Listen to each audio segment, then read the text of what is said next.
नमस्कार, news state Madhya Pradesh Chhattisgarh में आपका स्वागत है। मैं हूं आपके साथ लोकेंद्र त्यागी। आपके मुद्दे में बात करेंगे उपचुनाव की तारीख की, जिसका ऐलान अभी नहीं हुआ है, लेकिन बीजेपी और कांग्रेस चुनावी मोड में आ गई हैं।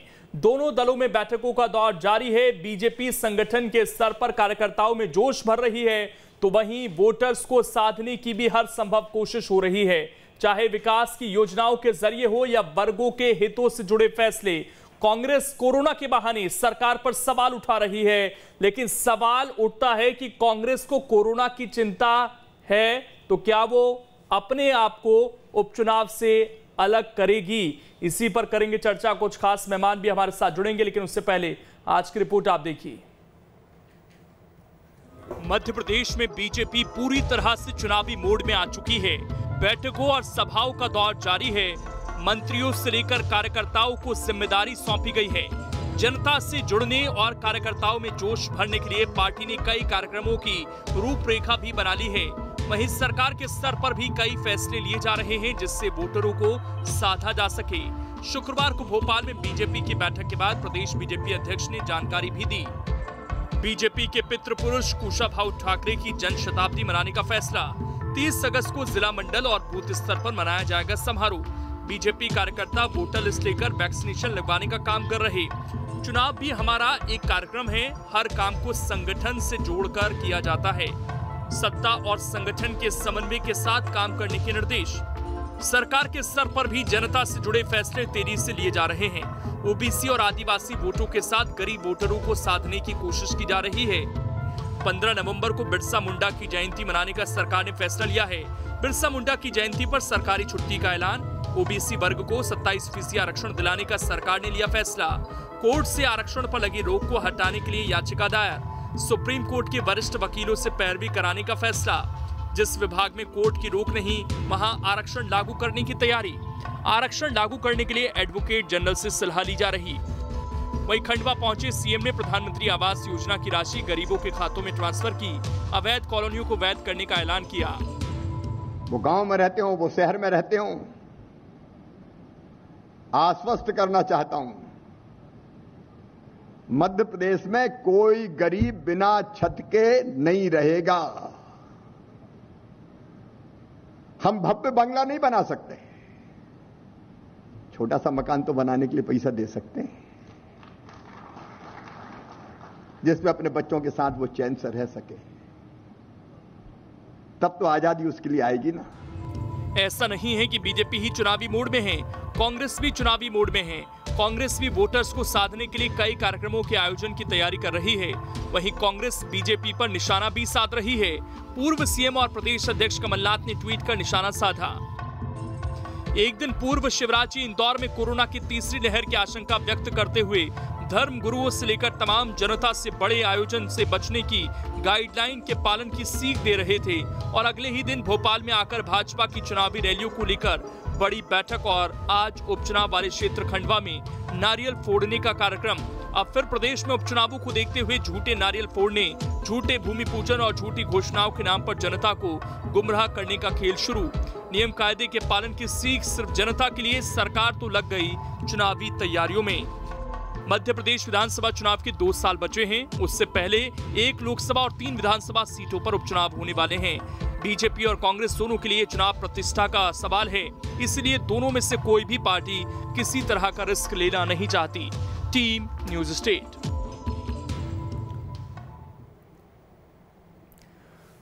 और चर्चा करने के लिए 3 खास मेहमान आपके मुद्दे में हमारे साथ जुड़ चुके हैं। परिचय आपको करा देता हूं। डॉक्टर सत्यप्रकाश शर्मा जी हैं, वरिष्ठ पत्रकार हैं। दुर्गेश केशवानी जी हैं, नेता हैं बीजेपी के। और शहरयार खान कांग्रेस का पक्ष रखने के लिए हमारे साथ जुड़ गए हैं।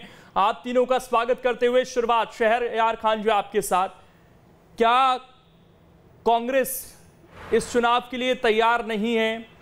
क्या कांग्रेस इस चुनाव को लड़ना नहीं चाहती?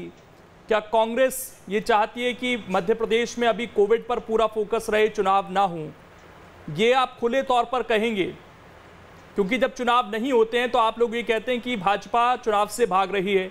निकाय चुनाव को लेकर ना जाने कितनी बार ये बयान आ चुके हैं। अब जब चुनाव, अभी हालांकि तारीख तय नहीं है कि कब होंगे, लेकिन अगर कोई पार्टी तैयारी कर रही है तो आप लोग ये कह रहे हैं कि कोविड का समय है, क्यों तैयारी कर रहे हैं?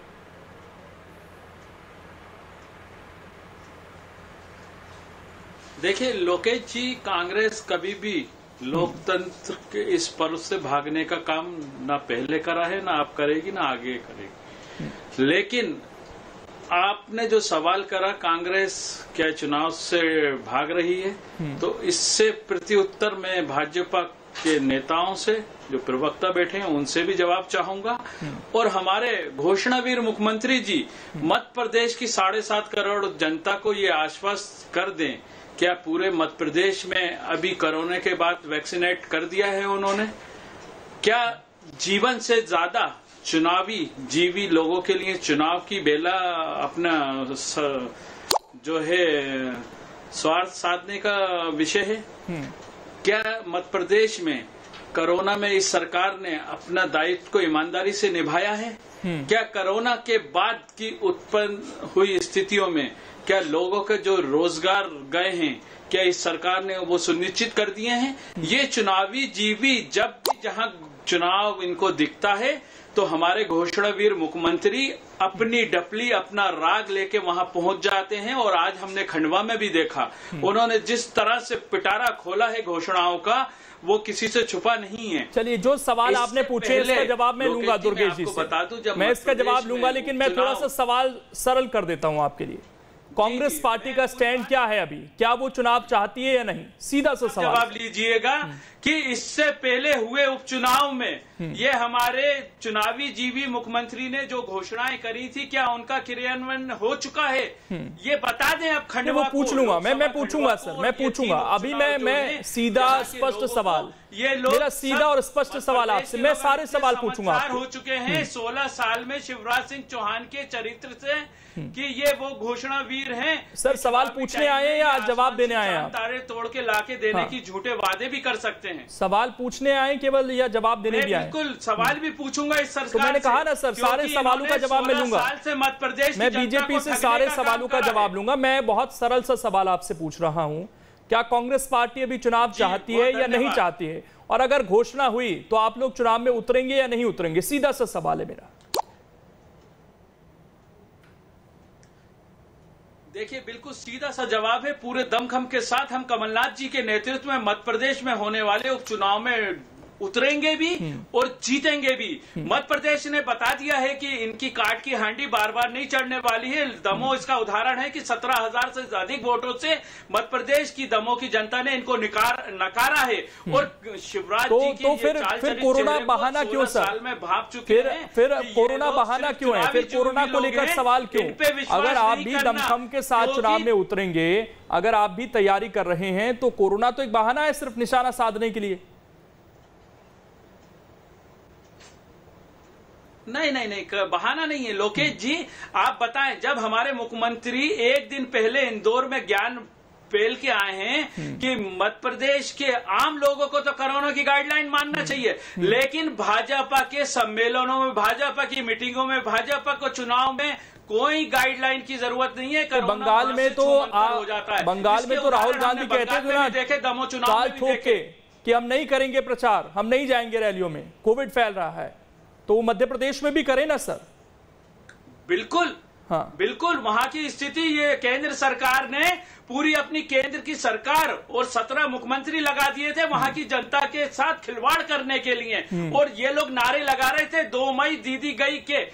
ये हमारे प्रधानमंत्री का स्तर था। लेकिन राहुल जी ने जो समझदारी का परिचय दिया था, बंगाल की जनता के स्वास्थ्य के ध्यान रख के कि हमें चुनावी राजनीति से ज्यादा लोगों के स्वास्थ्य की चिंता है। लेकिन मध्य प्रदेश में हमारे मुखिया का कोई चिंता नहीं थी। दमोह में लगातार कर्मचारी, अधिकारी और वहां की जनता, दमोह में भी सर उस वक्त कोविड फैल रहा था, अपने पीक पर था कोविड। ठीक है, अब मैं दुर्गेश जी आपके पास आता हूं। कांग्रेस ये कहती है कि धार्मिक कार्यक्रमों पर पाबंदी आप लोग लगाते हैं, अपनी जन आशीर्वाद यात्रा भी करते हैं, अपने पार्टी के कार्यक्रम भी करते हैं, आपकी पार्टी के धार्मिक कार्यक्रम है सुंदरकांड पढ़ा जाना, वो भी करते हैं। और अगर कांग्रेस पार्टी के कुछ नेता ये कहते हैं कि भाई जो उत्सव आ रहे हैं उनकी परमिशन दी जाए तो उन पर लाठियां भांजी जाती हैं। अगर आप लोग संदेश ये देंगे कि हम तो चुनावी मोड में हैं, हम तो जन आशीर्वाद यात्रा करेंगे, भीड़ जुटाएंगे, मास्क नहीं पहनेंगे, तो फिर सर औरों पे लाठियां किस हक से भाजेगी सरकार या पुलिस?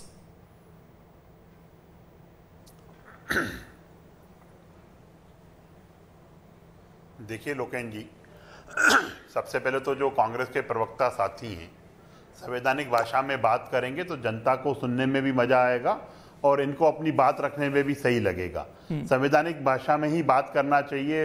ये जो जिस तरह से जिस लैंग्वेज का ये इस्तेमाल कर रहे हैं मैं उसको अच्छा नहीं समझता हूँ, जनता भी अच्छा नहीं समझती। रही बात कोरोना में दायित्व निभाने की बात, जोर जोर से चिल्ला चिल्ला कर रहे हैं, तो कांग्रेस पार्टी ने ऐसे कौन से दायित्व निभा लिए भैया कोरोना काल में? कोरोना काल में कहीं आपका एक नेता सेवा कार्य में करते हुए एक मिनट शहरयार खान जी, मध्य प्रदेश में बाढ़ आई, उसमें कहीं कांग्रेस थी क्या?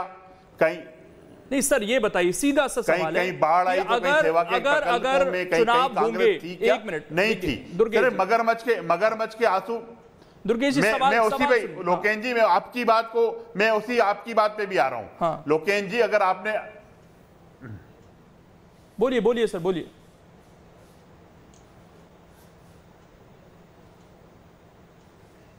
देखिए, रही बात बैठकों की, ये कथनी और करनी में अंतर नहीं है। अभी 2 दिन पहले ही कांग्रेस कार्यालय में पूर्व मुख्यमंत्री कमलनाथ जी जो बिगर मास्क लगाए हुए जनता के बीच में खड़े, ये सब चीजें देख रहे हैं। आपने हमारी कल की बैठक देखी, अभी आपके विजुअल्स भी चल रहे हैं। हर कार्यकर्ता गैप सोशल डिस्टेंसिंग का पालन करते हुए बैठा हुआ है। आपके विजुअल्स में चल रही है उस चीज को। मास्क पहने हुए प्रत्येक कार्यकर्ता बैठा है। कोरोना के कोविड की गाइडलाइन को फॉलो करना है। हम तो निश्चित रूप से, माननीय मुख्यमंत्री संवेदनशील मुख्यमंत्री हैं, उन्होंने स्पष्ट रूप से कहा कि बैठक में जितने सभी को आप देखिए मास्क पहने हुए विजुअल्स में चलेगा। पर ये प्रोपेगेंडा और चलेगा, दो मंत्री आपस में बैठे हुए बिना मास्क, विजुअल भी चलेगा, वो भी देखते रहिए आप। और ये भी देखिए, बहुत सारे लोग मास्क पहने नहीं है, अभी 2 मंत्रियों की तस्वीर भी आएगी। देखिए, सब देख रहे हैं। सब देख रहे हैं। अभी हमने जन आशीर्वाद यात्रा भी देखी। कोई बात करेगा, जब कोई बात करता है वो सोचता है। बाकी आप देखेंगे पूरी बैठक में, ये देखिए मंत्री जी सब दिख रहे हैं। मास्क कहां है? तो कहीं उस चीज से, कोविड कोरोना का गाइडलाइन से हम कहीं दूर नहीं है। इस विषय पे आपसे उस दिन भी, ये तस्वीर भी देखिए, ये भी देखिए, निश्चित ही गोपाल भार्गव और नरोत्तम मिश्रा बैठे हैं। पर मेरा ऐसा मानना है जी, हाँ, बिना मास्क के बैठे हुए सर। देखिए ना, आप सबने मास्क पहना हुआ है, सबको दिख रहा है मास्क पहने हुए। तो आप इन चीजों पे देखिए, पूरी कोरोना गाइडलाइन को हम लोग फॉलो कर रहे हैं और वही कोरोना गाइडलाइन प्रोटोकॉल को भी फॉलो कर रहे हैं। और हर एक आम आदमी को फॉलो करना चाहिए। ये मैं हाथ जोड़ के करबद्ध होके आपके चैनल के माध्यम से भी निवेदन कर रहा हूं। रही बात ये कमलनाथ जी के ट्वीट की लेकर, अरे जो खुद का जिनका घर झूठ पे खड़ा हो, 973 वचन झूठ। एक मिनट दुर्गेश जी, मैं सत्य प्रकाश जी के पास जाऊं। एक सवाल मैं पूछना चाहता हूं आपसे कि जो गाइडलाइंस जारी हुई मध्य प्रदेश सरकार की तरफ से, जो 14 जुलाई का हमेशा कहा जाता है, आगे उसी में ऐड ऑन की जाती चीजें, उसका सर स्क्रीनशॉट है मेरे पास। उसमें सीधे तौर पर लिखा है कि कोई भी राजनीतिक कार्यक्रम अभी अलाउड नहीं है। फिर ये कैसे अलाउ हो रहे हैं सर, जो कार्यक्रम लगातार हो रहे हैं? मैं आपको स्क्रीनशॉट दिखा देता हूं। देखिए, कोई भी लोकेन जी, कोई भी कार्यक्रम किया जाता है बगैर परमिशनों के नहीं किया जाता है। परमिशन जो प्रोटोकॉल के नियमों अनुसार परमिशन ली जाती है और उसी के आधार पे कार्यक्रम की जाते हैं। और रही बात आप जो अभी ट्विटर, जो आपका आज का विषय है, जिसको चुनावी मोड की बात कर रहे हैं, तो भारतीय जनता पार्टी का प्रत्येक कार्यकर्ता 24/7 365 दिन हमारा कार्यकर्ता चुनावी मोड में रहता है। हमारे जो संगठन की ताकत है वो हमारा कार्यकर्ता है, और वो कार्यकर्ता ही मैदान में डट के, चाहे कोरोना काल हो, वो कोरोना काल में भी हमारा कार्यकर्ता मैदान में था, चाहे आपदा हो, विपदा हो, बाढ़ हो। अगर मैं गलत हूं तो करेक्ट कीजिएगा। गृह मंत्रालय की गाइडलाइन से मैं पढ़ देता हूं उसको। गृह मंत्रालय की पहली पॉइंट है, उत्तर आ जाने दो। 14 जुलाई का जो प्रेस रिलीज जारी किया गया गृह मंत्रालय का, पहली उसमें लाइन है, सभी सामाजिक, राजनीतिक, खेल, मनोरंजन, सांस्कृतिक, धार्मिक आयोजन, मेले आदि जिनमें भीड़ इकट्ठी होती है, वो पूरी तरीके से प्रतिबंधित है। वो पूरी तरीके से प्रतिबंधित है। मैंने आप ही की गाइडलाइन पढ़ी है जो गृह मंत्रालय की तरफ से जारी की गई 14 जुलाई को। उसमें अगर चेंज हुआ हो तो मुझे बता दीजिए, कहीं परमिशन दे दी गई हो, मेरी नॉलेज से छूट गई हो तो बता दीजिए आप।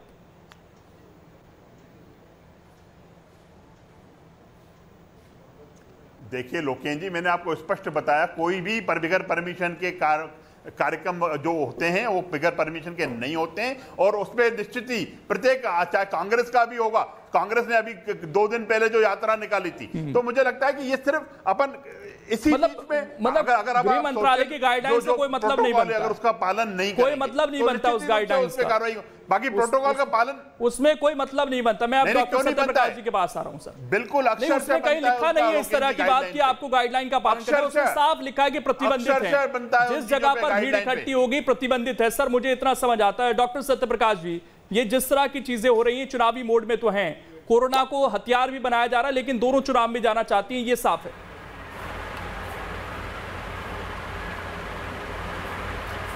जी लोकेन जी, ना कांग्रेस ना बीजेपी, दोनों में से कोई भी पॉलिटिकल पार्टी जहां मौका मिलता है वहां कोरोना गाइडलाइन की धज्जियां उड़ा देती है। अब बात यह है, कोई ज़्यादा उड़ाता है, कोई कम उड़ाता है, पर उड़ा दोनों रहे हैं।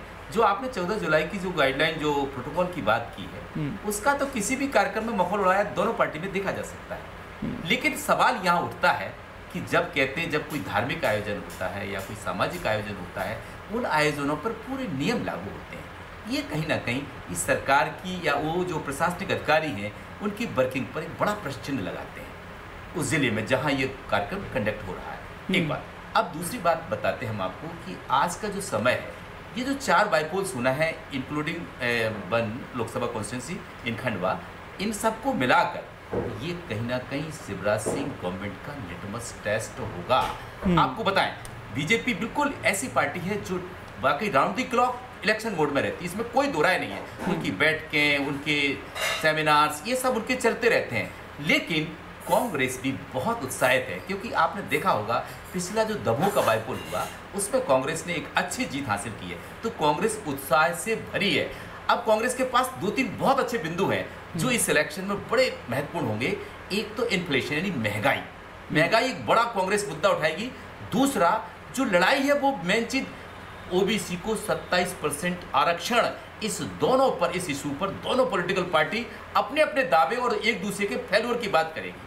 ये महत्वपूर्ण इशू होने वाला है इन चारों बाईपोल्स में, क्योंकि मुझे ऐसा लगता है कि ये बाईपोल की अभी डेट नहीं आई है। अगर डेट आएगी भी तो 2-4 माह और लग सकते हैं, और इसके बाद सरकार का जो टेन्यूर है वो बहुत कम रह जाएगा। तो आई थिंक बुरा ना हो किसी के साथ, तो ये अंतिम बाईपोल्स होंगे इस बारी विधानसभा के। तो ये कहीं ना कहीं इनकी जो शिवराज जी की जो सरकार है उसको वाकई उसका लिटमस टेस्ट होंगे। इसलिए सरकार प्रयास कर रही है कि जितनी भी वेलफेयर स्कीम्स हैं उनको ज्यादा से ज्यादा पर्टिकुलरली उन क्षेत्रों में लॉन्च किया जाए, जिससे लेकिन हमने देखा कि पिछली बार जो चुनाव हुए, चाहे वो 5 राज्यों के रहे हों या फिर दमोह के रहे हों, उसमें बड़ी किरकिरी हुई सर चुनाव आयोग की। सवाल उठे, कोर्ट तक भी पूरा मामला पहुंच गया। अंत में आते आते किस तरीके से बंगाल के चुनाव या अन्य जगह पर चुनाव संपन्न हुए, बहुत तेजी से कोविड फैल रहा था। इस बार के चुनाव आयोग भी रिस्क लेगा सर? उसकी साख पर भी सवाल थे उस वक्त, बहुत ज्यादा किरकिरी हुई चुनाव आयोग की, तो वो भी शायद बहुत सोच समझकर फैसला लेगा इस बार। लोकेन जी आपने बहुत अच्छा सवाल उठाया। ये वाकई ये मानवता को बचा के रखने का सवाल है, क्योंकि लोगों की जिंदगियां बचाने का सवाल है। आपने सेकेंड वेव में देखा है, ऐसा कोई व्यक्ति हो जिसने अपने किसी प्यारे या परिवार के व्यक्ति को ना खोया। तो इन हालातों में, और हाई कोर्ट और सुप्रीम कोर्ट ने भी इसमें कहा है, जो 5 राज्यों के जो रिसेंट चुनाव कंडक्ट हुए हैं उसके कारण कई लोग ऐसे चले गए। आपको मैं सही बता रहा हूँ, यहाँ पर 2 चीज़ें बड़ी महत्वपूर्ण नहीं, चाहे वो कोई कुछ भी कहे।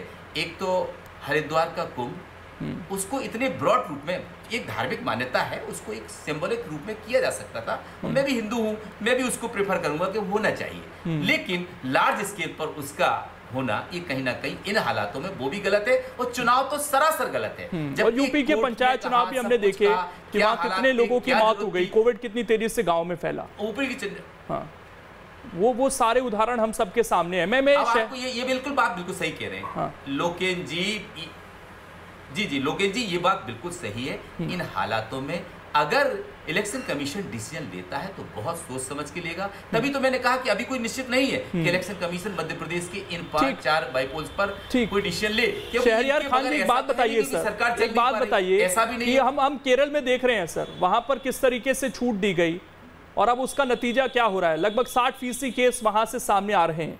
तो आप क्यों मध्य प्रदेश को केरल बनाना चाहते हैं? वहां पर छूट का नतीजा हमने सबने देख लिया। तो यहाँ क्यों फोर्स कर रहे हैं सरकार को जबरदस्ती छूट देने के लिए? क्यों धर्म की आड़ में आप भी राजनीति अपनी रोटी सेकना चाहते हैं? क्यों सरकार को विलन दिखाना चाहते हैं किसी वर्ग विशेष के सामने?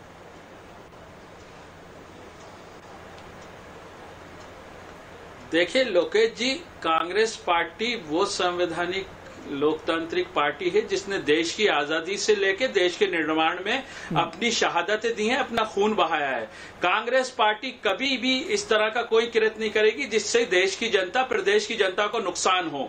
लेकिन ये तय करना पड़ेगा इन हाकिमों को, हमारे इन हाकिमों को कि चुनावी जीवी हाकिम क्या मध्य प्रदेश और देश की जनता के जीवन से ज्यादा चुनाव को महत्व ये तो मांग आप लोगों की तरफ से हो रही है ना कि त्योहारों के लिए परमिशन दी जाए, त्योहारों के लिए परमिशन दी जाए, खुली छूट दे दी जाए, ये मांग तो आप लोगों की तरफ से है।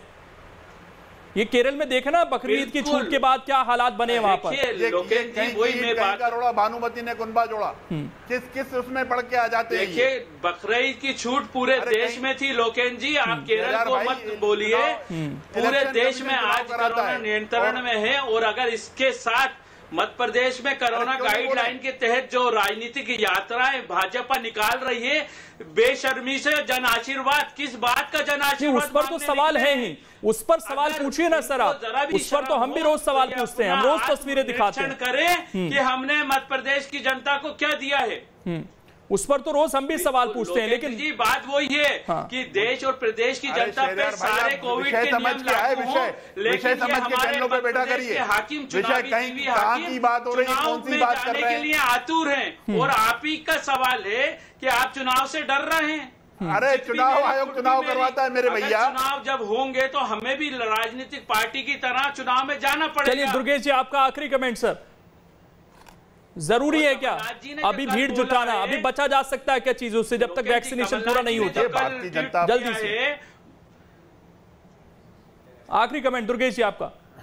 देखिए जैसे वरिष्ठ पत्रकार साथी शर्मा जी ने, जो विश्लेषक हैं, उन्होंने स्पष्ट कह दिया उन्होंने कि इलेक्शन कमीशन जब चुनाव पे अभी वो सब चीजें, अभी ये चीजें कुछ तय नहीं हुई है लोकेश जी। इलेक्शन कमीशन जब देखेगा, सूटेबल एटमॉस्फेयर होगा, समय इतना ही है, मैं रोक रहा हूं आप सभी को।